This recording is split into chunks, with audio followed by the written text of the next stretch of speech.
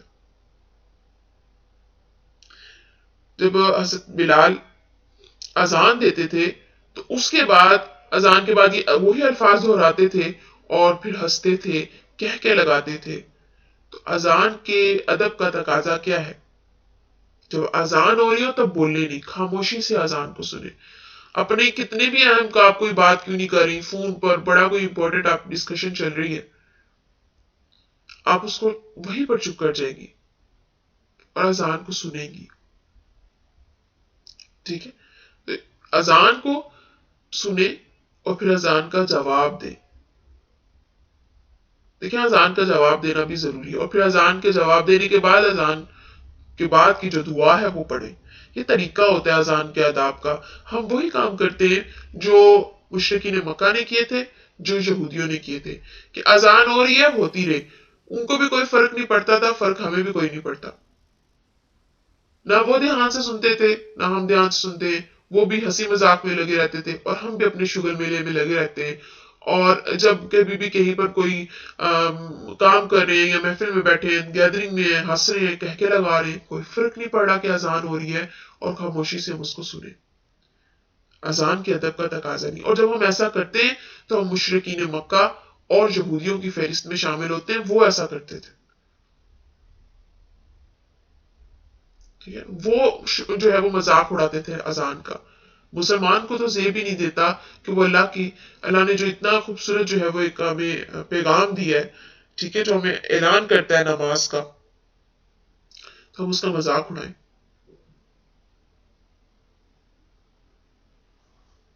تو آئندہ سے کبھی بھی اذان سنیں تو خاموش رہیں. کوئی بھی کام ہے ہم کر رہے ہیں تو چھوڑ دیں. اذان کتنے منٹ کی ہوتی ہے؟ 1 منٹ زیادہ سے زیادہ، 2 منٹ. 2 منٹ سے زیادہ میرے خیال میں کوئی اذان نہیں ہوتی. اتنا لمبی تو کوئی بھی نہیں دیتا. اس کے بعد حضرت عیسیٰ علیہ السلام کو جو انہوں نے خدائی کا درجہ دے دیا، ٹھیک ہے، اس کا ڈسکس اللہ تعالیٰ نے کیا. اب اس میں زیادہ تر جو حصہ تھا وہ اللہ نے حضرت عیسیٰ علیہ السلام کے بارے میں ڈسکس کیا اور بتایا کہ حضرت عیسیٰ جو ہیں مسیح ابن مریم، وہ اللہ کے بیٹے نہیں بلکہ اللہ کے رسول ہیں. ٹھیک ہے، اور مسیح ابن مریم اور ان کی ماں والدہ ویسے ہی کھاتے ہیں اور پیتے ہیں جیسے ایک عام انسان. ٹھیک ہے، اور ویسے ہی جو ہے سارے معاملات کرتے ہیں. تو یہ اللہ کے بیٹے نہیں ہیں بلکہ اللہ کے رسول ہیں.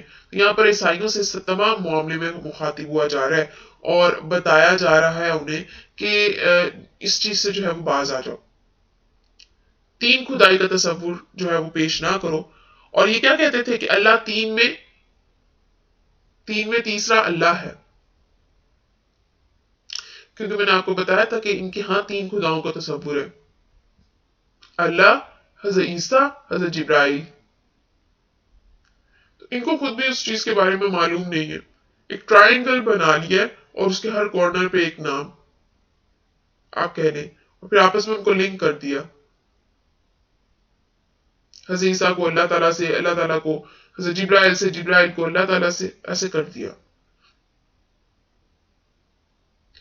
اللہ تعالیٰ یہاں پر بتا رہے ہیں کہ مسیح ابن مریم کی جو تعلیم تھی، اللہ نے جب انہیں انجیل دی، پہلے انہوں نے توریت کی تبلیغ کی، اور جب اللہ تعالیٰ نے انہیں انجیل دی تو انہوں نے انجیل کی تبلیغ کی. اور بیسیکلی انجیل کے اندر جو ہے، بائبل کے اندر بات یہ ہے کہ اللہ تعالیٰ نے کوئی احکامات نہیں رکھے تھے. بائبل کے اندر جو بات ہے، دیکھیں شریعت جو دی گئی ہے نا، وہ دی گئی ہے اس میں توریت میں کیا کرنا ہے کیا نہیں کرنا. جو زبور تھی وہ تھی اللہ کی حمد و ثنا، اس میں بھی کوئی احکامات نہیں تھے. اور میرا نہیں خیال کہ کوئی زبور کا ماننے والا دنیا میں موجود ہے. وہ کتاب بھی موجود ہے، چاہے تحریف شدہ ہی صحیح، لیکن تحریف شدہ بھی موجود نہیں ہے.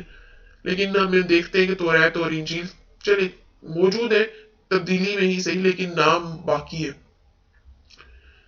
اور ماننے والے بھی ہیں. تو انجیل جب اللہ تعالیٰ نے دی تو اس میں اللہ تعالیٰ نے حکمت جو ہے وہ رکھی، اور چیزیں اس کا حکم کیا تھا کہ جتنی بھی اور اس کے اندر یہی تھا کہ ایک تو اس کے اندر حکمت تھی، اور دوسرا یہ کہا گیا تھا کہ جو توریت کے اندر شریعت ہے، حضرت موسیٰ علیہ السلام کی جو شریعت دی گئی ہے، آپ وہی فالو کریں گے. ٹھیک ہے، تو وہی جو ہے وہ شریعت لاگو ہوگی ان پر. تو اب بتایا یہ جا رہا ہے کہ اے بنی اسرائیل، مسیح نے کیا کہا تھا کہ اللہ کی بندگی کرو جو میرا بھی رب ہے اور تمہارا بھی رب ہے. تو یہاں پر حضرت عیسیٰ کی تعلیم اور حضرت عیسیٰ کے دہرائے گئے الفاظ جو انہوں نے بنی اسرائیل سے کہے، اللہ تعالیٰ ان کا ذکر کر رہے ہیں. اللہ کہہ رہے ہیں کہ مسیح ابن مریم نے تو کہیں پر بھی نہیں کہا تھا کہ میری عبادت کرو، بلکہ انہوں نے تو اللہ کی عبادت کرنے کا حکم دیا اور کہا کہ جو میرا بھی رب ہے اور تمہارا بھی رب ہے. ٹھیک ہے، اور اللہ تعالیٰ نے اس پر جنت کو حرام کر دیا کہ جو اللہ کا شریک ٹھہرائے گا، اس کا ٹھکانہ دوزخ ہے، اور وہ کبھی بھی اللہ کے ہاں سے مدد نہیں حاصل کر سکتا، اور جس کی اللہ مدد نہ کرے اس کی کوئی مدد کر بھی نہیں سکتا. اور اللہ نے منع کیا، اللہ نے کہا گلوف کرنے سے منع ہو جاؤ، باز آ جاؤ گلوف کرنے سے. اور گلوف کیا ہوتا ہے؟ حد سے بڑھ جانا. اب چاہے وہ کسی کی محبت میں ہو یا کسی کی نفرت میں ہو، حد سے بڑھ جانا منع ہے. اللہ نے اعتدال میں رہنے کا حکم دیا. دیکھیں، اللہ نے کہا نا کہ صاحب تم امت وسط ہو. اللہ نے ہمیں کہا تھا کہ تم امت وسط ہو. پڑھا تھا، یاد ہے کسی کو؟ ہم نے دوسرے پاڑے میں پڑھا تھا. جی آپ کو یاد ہے؟ امت وسط کے بارے میں ہم نے پڑھا تھا، اور اللہ نے ہمیں کہا تھا تم یعنی اعتدال میں رہنے والے ہو. اور ہمیں جن کو اعتدال میں رہنے کو اللہ نے کہا اور کہا کہ تم رہتے ہو، تو ہم بھی غلوف کر جاتے ہیں. کبھی ہم کسی ذات کی جو ہے وہ اس میں غلوف کر جاتے ہیں محبت میں، کبھی کسی کی نفرت میں. کچھ لوگ دیکھیں، ہمارے ہاں بھی کچھ لوگ ہیں نا جو صحابہ کی نفرت میں اتنے بڑھ گئے کہ وہ اس میں نفرت میں غلوف کر گئے، کچھ صحابہ کی محبت میں غلوف کر گئے. ٹھیک ہے نا؟ تو دیکھیں، غلوف کرنے سے اللہ نے منع کیا. دین میں اس کی جگہ نہیں ہے، کیونکہ یہ وہ چیز ہے جو انسان کو گمراہی کی طرف لے کر جاتی ہے، چاہے آپ کسی سے محبت کے زیادہ میں ہو یا نفرت میں. دیکھیں، جو جس کا مرتبہ ہے نا، اسے اس مقام پر ہی رکھنا چاہیے. اللہ تعالی، ٹھیک ہے، اللہ تعالی ان کے اوپر کوئی نہیں. پھر نبی ہیں، جتنے بھی نبی ہیں سارے، ٹھیک ہے، تو نبیوں کو نبیوں کے درجے پر آپ رکھیں گے، صحابہ کو صحابہ کے درجے پر آپ رکھیں گے، ٹھیک ہے، تبا تابعین کو ان کے درجے پر رکھیں گے. آپ کسی کو ایک دوسرے کے درجے سے اوپر نہیں لے کر جا سکتے. آپ اتنی زیادہ محبت نہیں کر سکتے کہ دوسرے کا آپ جو ہے وہ لیول آپ کہیں کہ ہے ہی کوئی نہیں. تو ہم میں تو اللہ نے اعتدال میں رہنے کا حکم دیا. تو جو جس رتبے کا پر ہے اس کو ہمیں اسی رتبے پر ماننا ہے. ٹھیک ہے نا؟ ایسا نہیں کہ اگر ہم جو ہے وہ اس کو حد سے زیادہ اس پر محبت کر جائیں گے یا حد سے نفرت، تو پھر یہ غلط ہو جائے گا نا. اعتدال، جو جس کا جو مقام اور مرتبہ ہے اسے اسی پر رکھنا. اللہ ہم نے یہ دوسری دفعہ پڑھا. ہم نے پہلی دفعہ جو ہے وہ پڑھا تھا سورۃ آل عمران کے اندر، اور دوسری دفعہ ہم نے سورۃ المائدہ کے اندر. ٹھیک ہے، اور جو گلوف کرتا ہے، اللہ تعالیٰ کہتے ہیں وہ تو بہت گمراہ ہو چکے ہیں، سیدھا رستے پر نہیں آ سکتا. اور پھر اس کے بعد اللہ تعالیٰ نے یہاں پر یہود و نصارہ کے کردار کے بارے میں تھوڑا سا اللہ نے کہا کہ جو لوگ ایمان لائے ہیں، آپ دیکھیں گے کہ ان سے دعوت رکھنے میں لوگوں سے بڑھ کر، لوگوں میں سب سے بڑھ کر ادابت، سوری یہاں پہ بھی نا مس پرنٹنگ ہوئی ہے، ادابت ہے یعنی دشمنی، یہود اور مشرکین ہیں. جن لوگوں نے کہا تھا کہ ہم نصارہ ہیں، انہیں آپ مومنوں سے محبت رکھنے میں قریب تر پائیں گے. وجہ یہ ہے کہ ان میں عبادت گزار عالم اور زاہد پائے جاتے ہیں اور وہ متکبر نہیں کرتے. اب یہاں پر دو چیزیں ہیں. سب سے پہلے یہودیوں کے بارے میں بات کی گئی، پھر نصارہ کے بارے میں. پیرامیٹرز کیا ہیں؟ آپ دیکھیں گے کہ اللہ تعالیٰ نے کیا کہا کہ اے مومنو، آپ دیکھیں گے آپ سے دشمنی میں سب سے زیادہ یہودی ہیں، اور محبت میں قریب تر آپ عیسائیوں کو پائیں گے. ٹھیک ہے، دشمنی میں کس طرح سے؟ ہر لحاظ سے.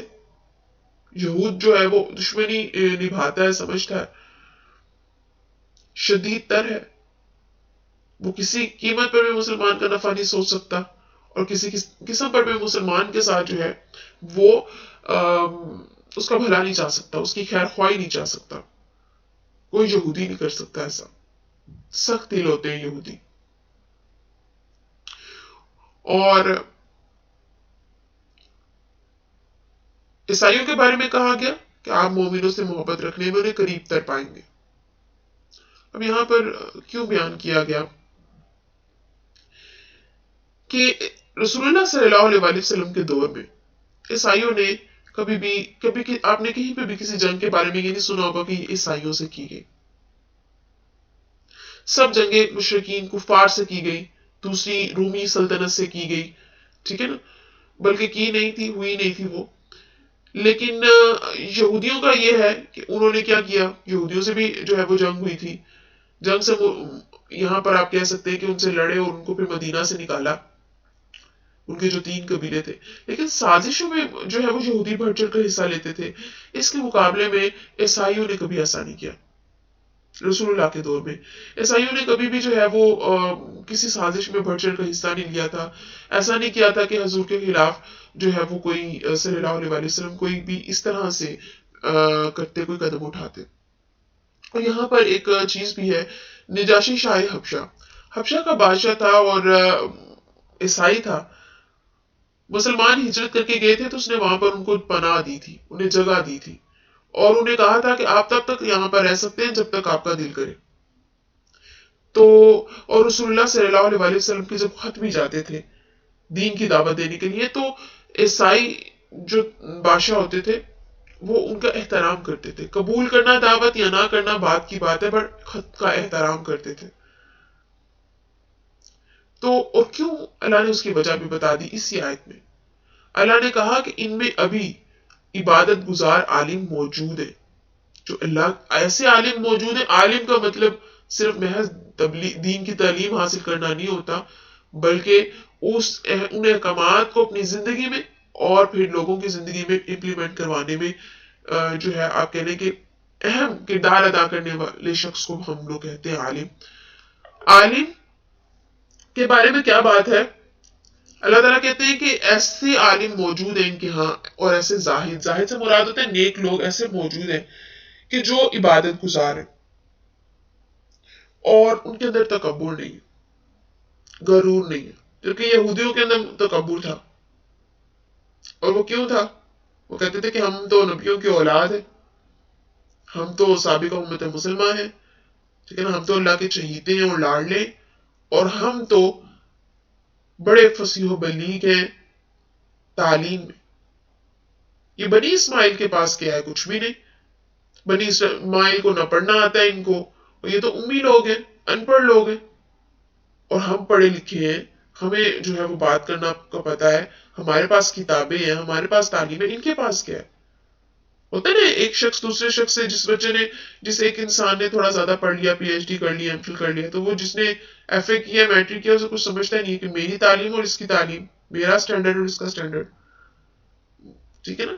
تو یہودیوں میں بھی یہ چیز تھی کہ ہمارے مقابلے میں کوئی کیسے آ سکتا ہے, ہم سب سے آگے, ٹھیک ہے نا. اور یہ چیز ہے کہ چاہے یہ کہیں پر پھنسے ہیں, پھنسنے سے مراد کہیں پر جو ہے وہ قید میں ہیں, بے گھر ہیں, اپنی سازشیں کبھی نہیں چھوڑی انہوں نے, اپنی مکاریاں کبھی بھی نہیں چھوڑی.